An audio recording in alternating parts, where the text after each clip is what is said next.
Baik, bismillahirrahmanirrahim. Di sini saya akan melanjutkan untuk materi selanjutnya. Hadis kedua yang terdapat di dalam kitab Al-Luma, yaitu Haddatsana Malik an Safwan bin Sulaim an Sa'id bin Salamah maula ibn al-Azraq anna al-Mughirah bin Abi al-Burdah wa huwa min Bani Abdiddar akhbarahu annahu sami'a Abu Hurairah yaqul sa'ala rajulun Rasulullah sallallahu alaihi wasallam faqala ya Rasulullah inna narkabul bahra wa nahmilu ma'ana al-qalila min al-ma' fa in tawadda'na bihi atishna afanatawadda'u bima'il bahr. Faqala Rasulullah sallallahu alaihi wasallam huwa at-tahuru ma'uhu al-hillu maitatuhu. Yang artinya telah menceritakan kepadaku dari Malik, dari Safwan bin Sulaim, dari Sa'id bin Salamah kalangan Bani Al-Arzaq, dari Al-Mughirah bin Abu Burdah kalangan Bani Abduddar, bahwa dia mendengar Abu Hurairah berkata, seseorang datang kepada Rasulullah SAW dan berkata, wahai Rasulullah, kami berlayar di laut, sedangkan kami hanya membawa sedikit air. Jika kami berwudu dengannya, maka kami akan kehausan. Apakah kami boleh berwudu dengannya? Rasulullah SAW bersabda, air laut itu suci, halal bangkainya. Hadis ini terdapat di dalam kitab Al-Muwatta karya Imam Malik. Imam Malik sendiri bernama lengkap Abdullah Malik bin Anas bin Malik bin Abu Amir bin Al-Haris bin Ghaiman bin Husayl bin Amr bin Al-Haris Al-Asbahani Al-Madani. Kemudian diterbitkan di Lebanon, Beirut pada tahun 2012 Masehi atau 1437 Hijriah di Daru At-Tawsili. Hadis ini terdapat di dalam kitab Taharah bab wudu halaman 298 nomor hadis 48. Selain itu hadis ini juga diriwayatkan di dalam Asy-Syafi'i dalam Musnadnya, di dalam kitab Al-Um, kemudian juga dikeluarkan oleh Abu Daud, Ahmad dalam Musnad mereka. Adapun untuk kualitas sanadnya, hadis ini diriwayatkan oleh sahabat Nabi yang bernama Abdurrahman bin Sakhr atau yang sering kita sebut dengan Abu Hurairah. Beliau wafat pada tahun 57 Hijriah dan kualitas beliau yaitu sahabat yang kredibilitasnya itu dipercaya. Kemudian Al-Mughirah bin Abu Burdah atau yakni bisa dipanggil dengan Al-Kinani, beliau meriwayatkan hadis dari Abu Hurairah. Menurut pendapat An-Nasai, beliau adalah seorang yang thiqah. Dan Anas bin Ayyad pernah berkata mengenai Sofwan bahwa andai dikatakan kepadanya besok akan kiamat, maka tidak ada di sisinya yang melebihi ibadah yang biasa dilakukan oleh Sofwan. Kemudian hadis ini dikeluarkan oleh Mukharrij, yaitu Imam Malik yang bernama lengkap Abdullah bin Malik bin Anas bin Malik bin Abu Amir bin Al-Haris bin Ghaiman bin Husayl bin Amir bin Al-Haris Al-Asbahai Al-Madani, yang beliau lahir di Madinah 711 Masehi atau 93 Hijriah dan wafat di Madinah pula 795 Hijriah atau 795 Masehi atau 197 Hijriah pada usia 87 tahun. Adapun asbabul wurud dari hadis ini itu menceritakan bahwa ketika itu ada seorang nelayan yang pergi mendatangi Rasulullah, kemudian beliau berkata, Rasulullah, sesungguhnya kami pergi ke laut hendak mencari ikan. Maka seseorang dari kami membawa kantong air dan dia berharap bisa mengambil tangkapan secepatnya.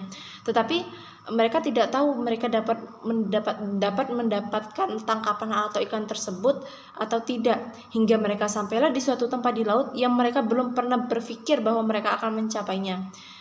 Kemudian mereka ingin berwudu, maka dengan mandi atau wudu dengan air ini, maka salah seorang dari kami, jika kami menggunakan air tersebut, air yang kami bawa di kendi tersebut untuk berwudu dan mandi, maka salah seorang dari kami bisa mati kehausan karena tidak dapat meminumnya.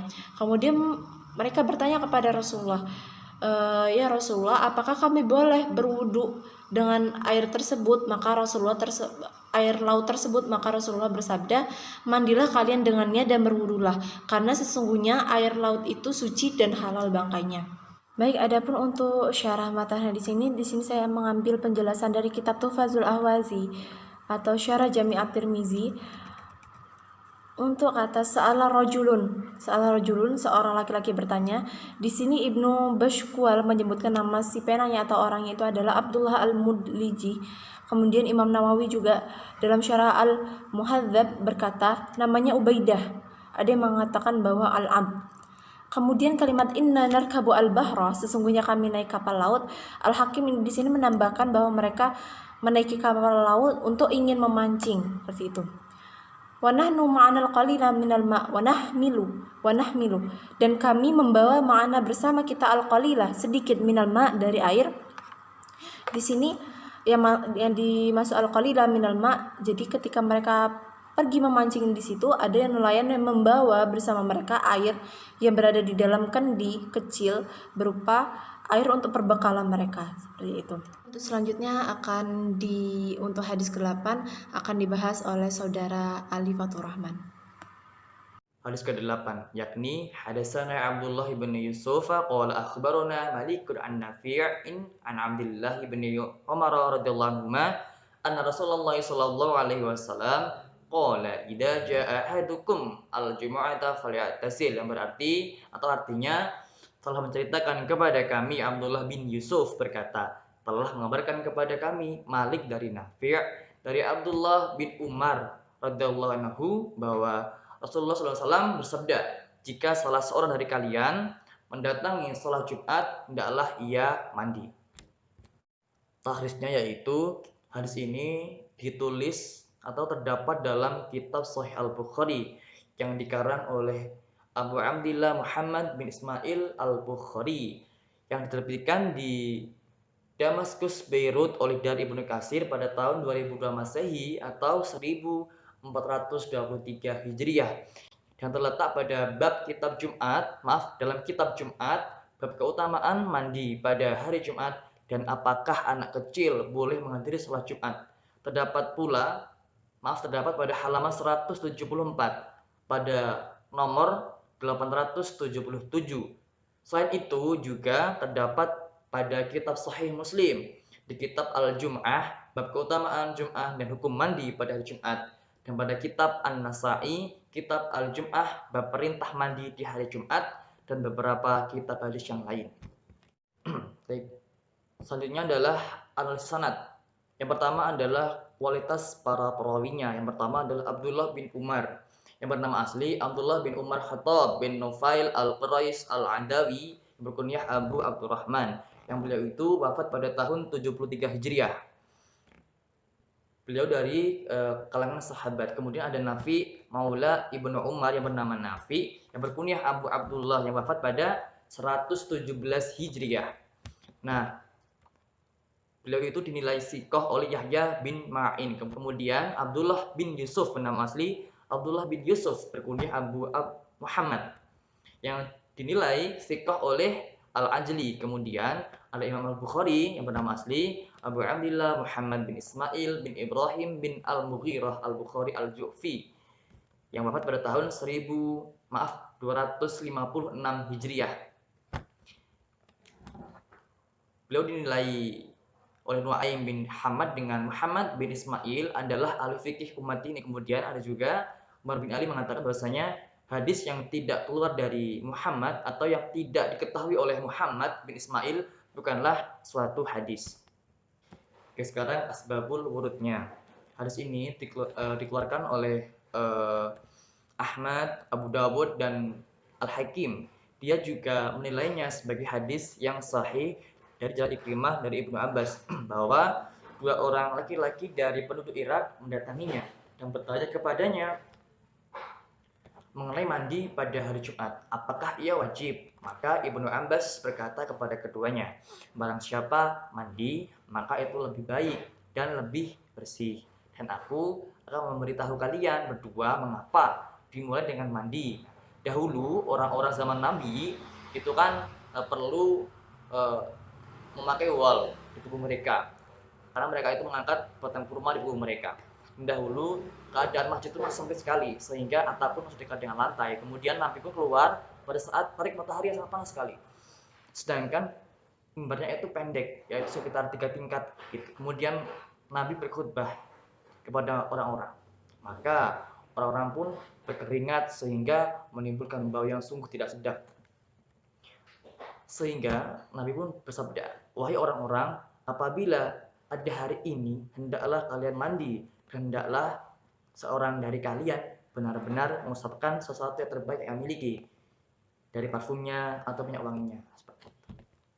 Kemudian terakhir adalah syarah hadis. yakni syarah matan hadis. Ibnu Al-Munayyar mengatakan bahwa dalam bab ini Imam Al-Bukhari tidak menyebutkan hukum mandi pada hari Jumat karena ada perbedaan pendapat tentang hukumnya, tetapi beliau hanya menyebutkan keutamaannya karena makna yang terkandung dalamnya adalah anjuran untuk melakukannya, dan inilah yang sesuai dengan dalil-dalil yang disepakati oleh para ulama. Diketahui pula bahwa hikmah diperintahkannya mandi dan memelihara kebersihan untuk sholat Jum'ah demi menjaga ketenangan jamaah agar tidak terganggu dengan bau yang tidak sedap seperti itu. Maka barang siapa yang khawatir tentang kebersihan dan keharuman bau tubuhnya hilang pada siang hari, maka ia dianjurkan untuk mengakhirkan mandinya hingga menjelang berangkat sholat Jum'ah. Mungkin pada inilah yang menyebabkan Malik mensyaratkan tidak diperbolehkannya senggang antara waktu mandi dan waktu pergi sholat Jumat agar tujuan disunahkannya mandi untuk sholat Jumat itu dapat tercapai seperti itu. Kemudian yang kedua adalah syarah pada kitab fikih. Disunahkan mandi Jumat karena hari Jumat itu merupakan waktu yang mulia, yakni waktu berkumpul untuk melaksanakan sholat dan ibadah yang lain. Allah pun memerintahkan agar kita mandi pada hari Jumat, di mana kaum muslimin sedang berkumpul supaya kaum muslimin dalam keadaan yang bersih dan suci. Di antara hadis yang mendukung ialah hadis dari Imam Al-Bukhari dari Ibnu Umar bahwa ketika Umar sedang berkhutbah di hadapan para jemaah, masuklah seorang sahabat dari kalangan Muhajirin yaitu Utsman. Singkat cerita bahwasanya Utsman buru-buru berangkat sholat Jumat karena sibuk bekerja dan dia pun tidak sempat mandi, dan Umar pun tidak menyuruhnya untuk mandi saat itu. Hal inilah yang melatar belakangi pendapat dari Imam Syafi'i yang mengatakan bahwasanya Utsman tidak meninggalkan sholat Jumat karena hanya tidak mandi, dan juga Umar tidak menyuruhnya untuk kembali pulang untuk mandi. Maka hal ini menjadi dalil bahwasanya mandi pada hari Jumat untuk sholat Jumat itu adalah suatu anjuran atau sunnah seperti itu. Di antara hadis yang mendukung ialah hadis dari Imam Al-Bukhari yang meriwayatkan dari Ibnu Umar yang mengatakan bahwasanya saat itu Umar sedang berkhutbah di hadapan para jamaah, dan masuklah seorang sahabat dari kalangan Muhajirin yaitu Utsman. Yang singkat cerita bahwasanya Utsman itu masuk buru-buru karena dia itu tidak sempat pulang ke rumah untuk mandi karena sibuk kerja seperti itu, dan Umar pun tidak melarang dia untuk sholat, sehingga Asy-Syafi'i pun berpendapat bahwasanya Utsman tidak meninggalkan sholat Jumat karena tidak mandi, dan juga Umar pun tidak melarangnya atau tidak menyuruhnya agar keluar dari masjid untuk mandi terlebih dahulu gitu. Hal ini menunjukkan bahwasanya mandi untuk sholat Jumat itu bukanlah sebuah kewajiban, namun adalah sebuah anjuran seperti itu. Ada juga dalil yang mengatakan bahwasanya mandi pada hari Jumat itu adalah sunnah, yakni hadis dari Imam Muslim dari Abu Hurairah dari Rasulullah SAW yang menyatakan bahwasanya tentang keutamaan mandi sebelum sholat Jumat dan tentang step yang lain. Kemudian Al-Qurtubi menyatakan hadis ini sebagai dasar disunahkannya mandi pada hari Jumat. Ia berkata penyebutan wudhu dan perkara-perkara lainnya disertai dengan pahala-pahalanya menunjukkan bahwasanya wudhu saja tanpa disertai mandi pada hari Jumat sudah cukup, salat pun tetap sah. Nah, kemudian Al-Hafidz Ibnu Hajar menjelaskan dalam kitabnya, yakni hadis ini merupakan dalil terkuat yang menjelaskan bahwa mandi pada hari Jumat tidak wajib. Lebih lanjut, beliau menyatakan bahwasanya mandi pada hari Jumat hukumnya sunnah, artinya apabila tidak mandi pada hari Jumat maka tidak menimbulkan kemudaratan. Namun jika ia tidak mandi dan mengakibatkan menimbulkan bau tidak sedap dan sebagainya, maka hukum mandi itu menjadi wajib baginya dan haram untuk meninggalkannya seperti itu. Terakhir, waktu untuk mandi sholat Jumat yakni setelah berakhirnya sholat Jumat.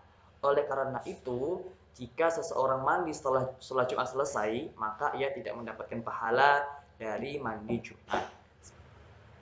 Sekian dari kami. Assalamualaikum warahmatullahi wabarakatuh.